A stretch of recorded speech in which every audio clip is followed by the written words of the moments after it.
નથી આવડતું કાંઈ અમને. ન જાનામ યોગ્યમ જપમ નૈવ પૂજા ન તો હમ સદા સર્વદા શંભુ તુંબ્યમ. મને કાંઈ આવડતું નથી. કેહી બીજી નાથ અસ્તુતિ કરહું તુમારી. શબરીએ કહી દીધું મને તારી સ્તુતિ નથી આવડતી. ડાલીએ કહી દીધું મને તારી પૂજા નથી આવડતી.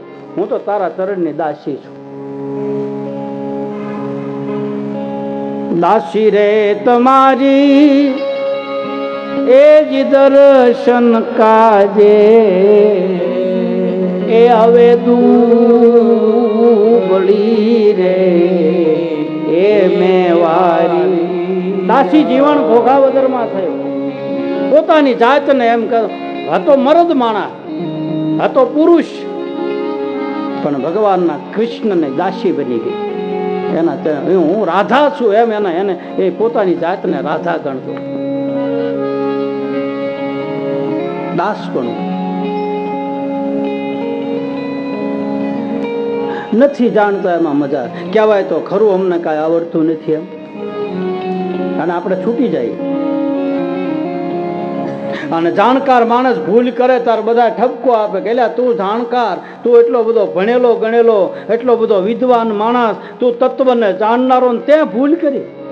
તેથી મોટું હેઠું જોવાનું થાય. બોલું તો કાંઈ આવડતું ન હોય તો કહેવાય ભાઈ અમને ક્યાં કાંઈ આવડે છે, એમ તો કાંઈ આવડતું નથી.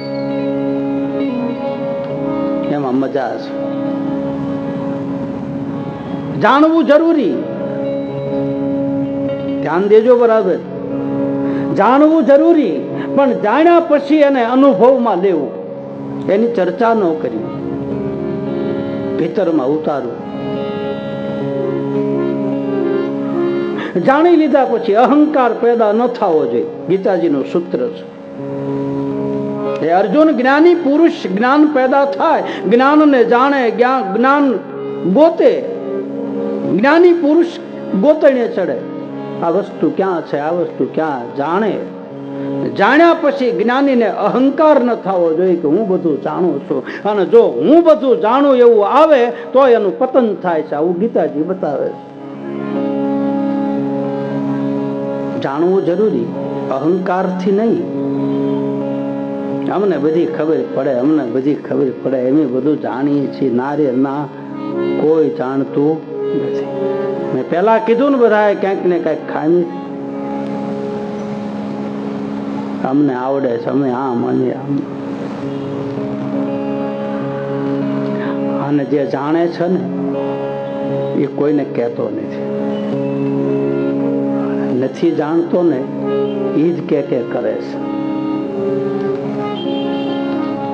જાણી લીધા પછી તો એને ક્યાંય રાગ દ્વેષ નથી. આ તત્વને જાણી લીધા પછી એને ક્યાંય ભેદ નથી. આ વસ્તુને જાણી લીધા પછી સિયા રામમય સબ જગ જાની અને કરહું પ્રણામ જોરી જુગ પાની. પછી તો એને ચારે બાજુ ઈ જ તત્વ દેખાય, એટલે એને ક્યાંય ચર્ચા કરવાનું આવતું નથી. ચૂપ થઈ જાય. બંને જણા ગોતવા માટે નીકળ્યા. ભૂલા પડ્યા છે. ભૂલો પડી ને ભટકું ભવાની, સૂજે નહીં લગી કોઈ દિશા. ભાસે ભયંકર વળી મનના ઉતારો, મામ પાહિયો ભગવતી ભવદુઃખ તાપો. રે રે ભવાની બહુ ભૂલ થઈ જિંદગી થય મને અતિશય ખારે. દોષો પ્રજાળી દૂષિત ના કરી માફ પાપો. નામ પાયો ભગવતી ભવ દુઃખ કાપો. હે જગદંબા, હું ભૂલો પડ્યો છું, મારું બાવડું પકડીને મને રાહ દેખાય. કારણ જેવો ગણો તેવો તમારો પુત્ર જાણી પાલજો. મને પાપના પંથે જતા અધવશ્યથી પાસો. હે ભવાની, હે જગદંબા, માં બહુસરની હું ઉપાસના કરનારો વલ્લભ મેવાડો આનંદના ગરબાની માલપા વાત આવે છે ભાઈ. બહુસરની ઉપાસના કરનારો જેણે આનંદનો ગરબો લખ્યો છે. તમારે પંચાલની માલપા સુરેન્દ્રનગર ડિસ્ટ્રિક્ટમાં ભગવતીના જેમ સુંદરકાંડ થાય એમ ભગવતીના આનંદના ગરબા થાય. આનંદનો ગરબો માં બહુસરનો. અને એમાં વાત લખી વલ્લભ ભટ્ટે, જેવો ગણો તેવો તમારો મને પુત્ર જાણી પાલજો. મને પાપના પંથે જતા. હે જગદંબા, હે મારી કુળની દેવી, હે બહુસર, મારો હાથ પકડીને મને પાછો આવે છે. આજ ગાયોનો ગોવાળ પોકાર કરે છે. અને અહીંયા ભગવતી અંબા કોનાના હિંડોળા ઉપર હિંચકતે અને એમાં અવાજ સાંભળ્યો ને એકદમ ઊભી થઈ ભાઈ. આજુબાજુની સખીઓ માને પૂછવા લાગી, માં અડધી રાતે કઈ બાજુ? અને માં અંબાના મુખમાંથી શબ્દો નીકળ્યા, આ વલ્લભ ભટ્ટે લખ્યું છે. માને પૂછે સખીઓ, નવદુર્ગાઓ પૂછે માં ભગવતી અંબાને કઈ બાજુ? માના મુખમાંથી શબ્દો નીકળ્યા કે ભક્તો છે મારા ભીડ મારે. ભક્તો છે મારા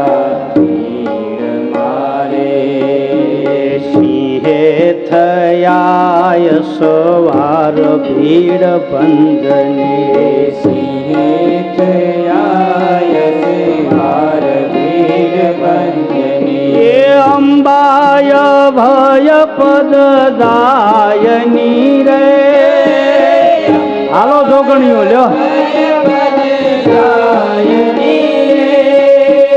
અંબાય ભય પદ દાયની રે. અંબાય ભય પદ દાયની રે. સામા સાંભળજો સાધ ભીડ બંધની. સાંભળજો સાધ ભીડ બંધની. અંબાય ભય પદ દાયની રે.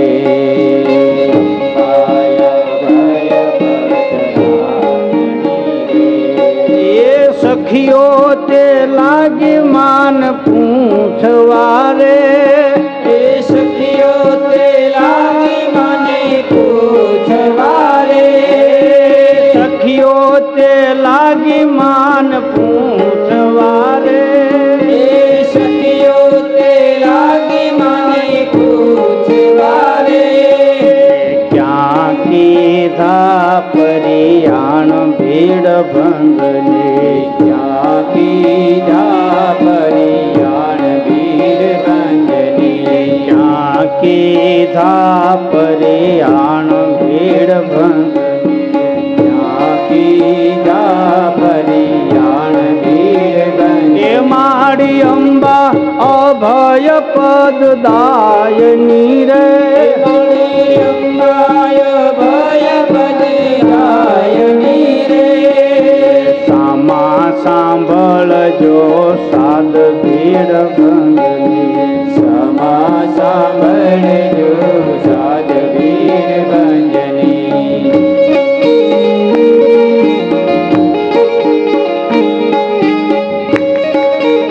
એક તાલ.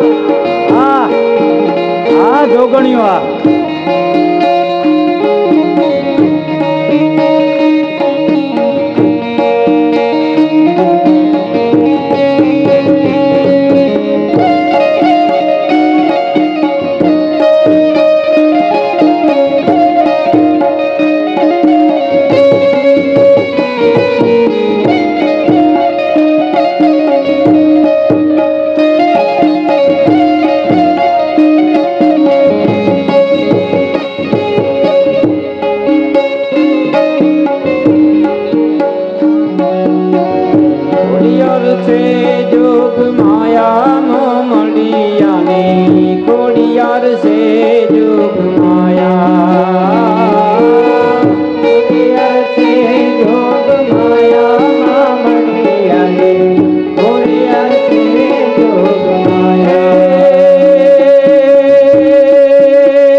જોગ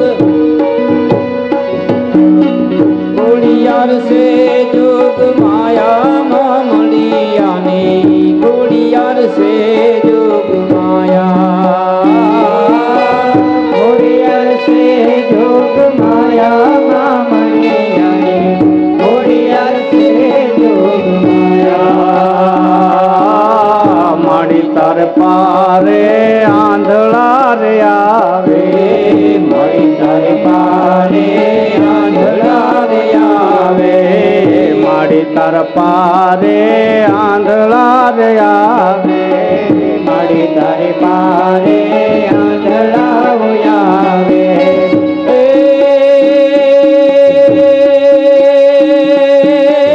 આંધળાને આંખ્યું તમે આંધળાને આંખ્યું આપે માં મળિયાની ખોડિયાર સે જોગ માયા ખોડિયાર સે જોગ માયા માં મળિયાની ખોડિયાર સે જોગ માયા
ઓઢી છે સુંદરી તમારી રે રાય રણ છોડજી ઓઢી છે સુંદરી તમારી રે હાથ ચાલો તો લેજો ઉગારી રે હાથ ચાલો તો લેજો ઉગારી રે હાથ ચાલો તો લેજો ઉગારી રે હાથ ચાલો તો લેજો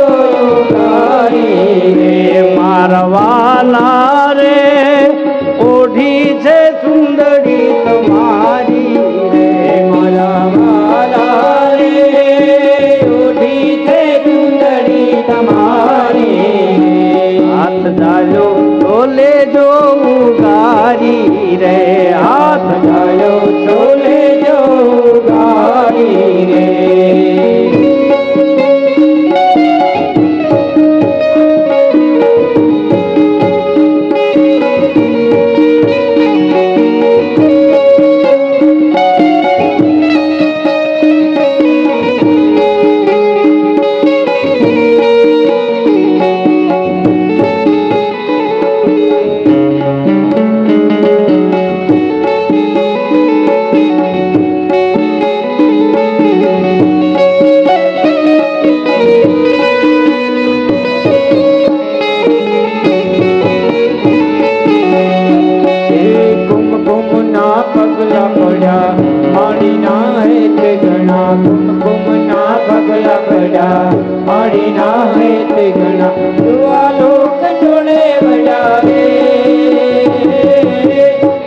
તારા આવવાના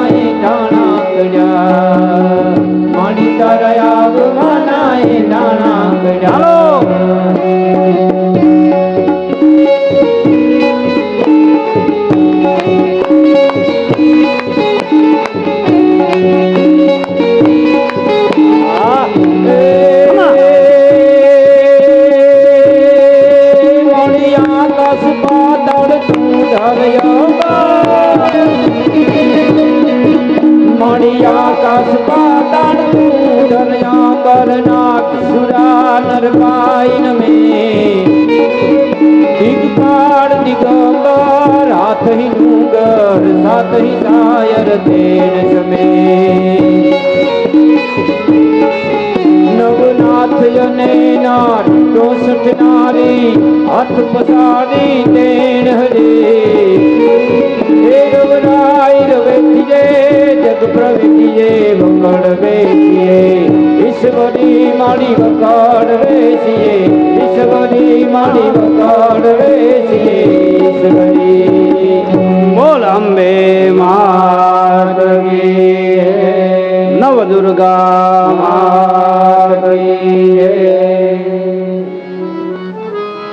મંગળા નામના ગાયોના ગોવાળને ભગવતી પ્રસન્ન થયા છે અને વરદાન આપે છે માગ શું આપું તને.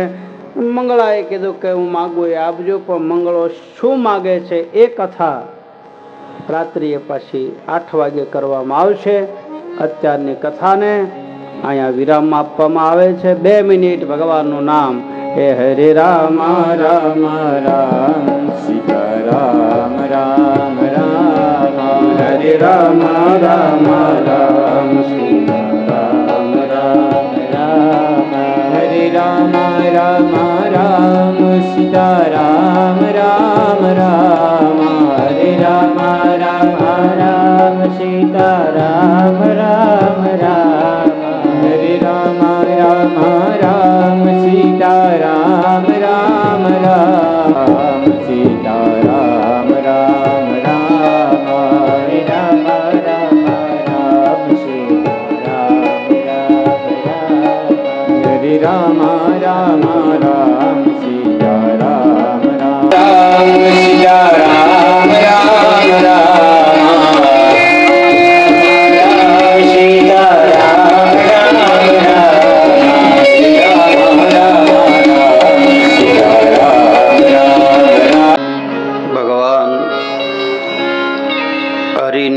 કથા અનંત છે, હરિ પણ અનંત છે. કોઈ એનો પાર પામી શક્યું નથી. ભગવાન શિવના મંદિરમાં બેસી અજમલજી મહારાજ તપસ્યા કરે છે. ભગવાન શંકર ગયા જન્મની કથા કહે છે. આગલા અવતારમાં ગાયોના ગોવાળ હોય છે. એ કથા આપણે દિવસની કથામાં જોઈ. મા ભગવતી અંબા એના ઉપર પ્રસન્ન થાય.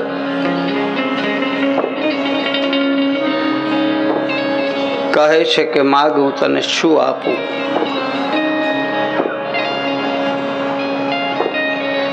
મંગળાએ હાથ જોડી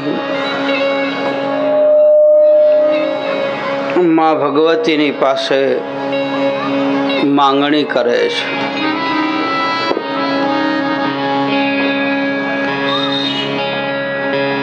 કે હે માં, તારા દર્શન થયા પછી કંઈ માગવાનું હોતું નથી, છતાંય તારી પાસે હું માગું છું. કરીએ ગૌ સેવા અન હોય સંપત્તિ અપાર. દેવાંશી દેજો દીકરો મારી માતા કૃપા.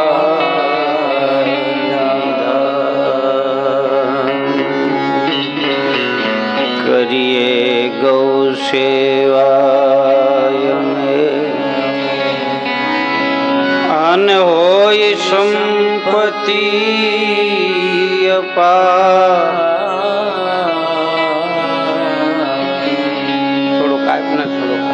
આપ થોડુંક ન કર.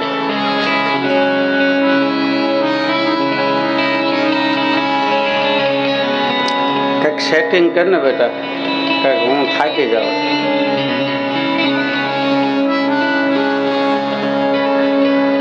કંઈક કર. એ અવતારમાં ગાયોની સેવા કરીએ અને એક દીકરો દેજે, આવું માતાજીની પાસે મંગળાએ માંગણી કરી છે.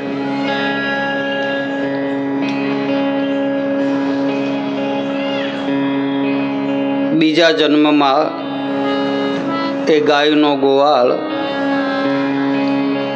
નંદ બાબા બને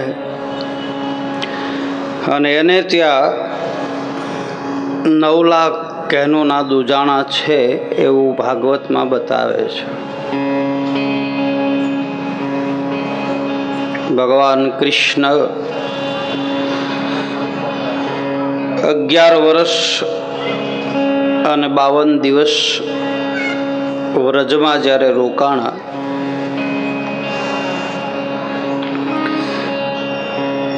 એક દિવસ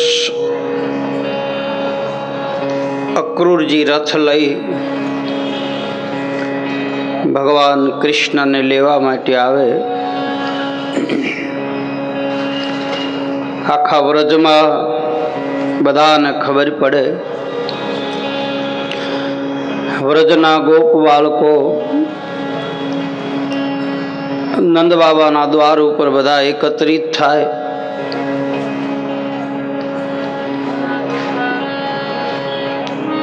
માં જશોદાજી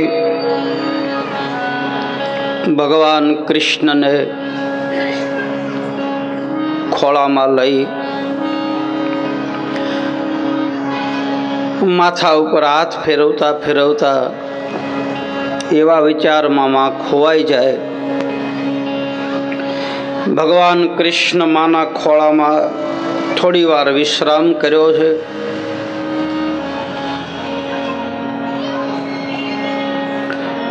એમાં માની આંખમાંથી આંસુ પડે. ભગવાન કૃષ્ણના ગાલ ઉપર એ આંસુનું બૂંદ પડે અને ભગવાન કૃષ્ણ જાગી જાય. માને રડતા જોઈ ભગવાન કૃષ્ણ માને પૂછે છે કે માં શું કામ રડે?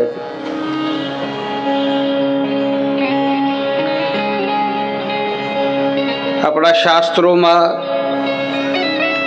આપણા સંતો આપણા સાહિત્યકારો બતાવે કે માં 2 વખત ખુશ હોય છે. એક જ્યારે સંતાનને ખોળામાં લઈ અને જ્યારે દૂધ પાતી હોય, પૈપાન કરાવતી હોય, એ વખતે માં અતિ આનંદમાં હોય છે. બીજું,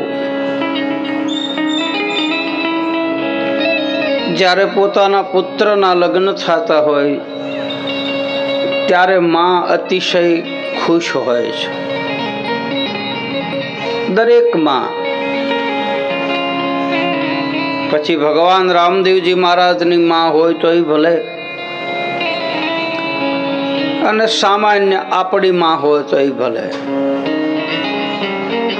એ જે આનંદ છે પુત્રને ખોળામાં લઈ અને દૂધ પાવું, એ એક લાવો છે, એક મોકો છે. અને આ અવસર બધાને નથી મળતો. આપણા ગામમાં ઓશરીમાં થાંભલીના ટેકે બેસી અથવા તો ઝૂંપડામાં બેઠેલી માં પોતાના બાળકને ખોળામાં લઈ ઉપર હાડલાનો શેડો નાખી અને જે પૈપાન કરાવતી હોય ને, એ દ્રશ્ય કવિ ઝવેરચંદ મેઘાણીથી માંડી અને ભગત બાપુ, કાક બાપુ જેવાએ એ વર્ણન કર્યું છે માનું.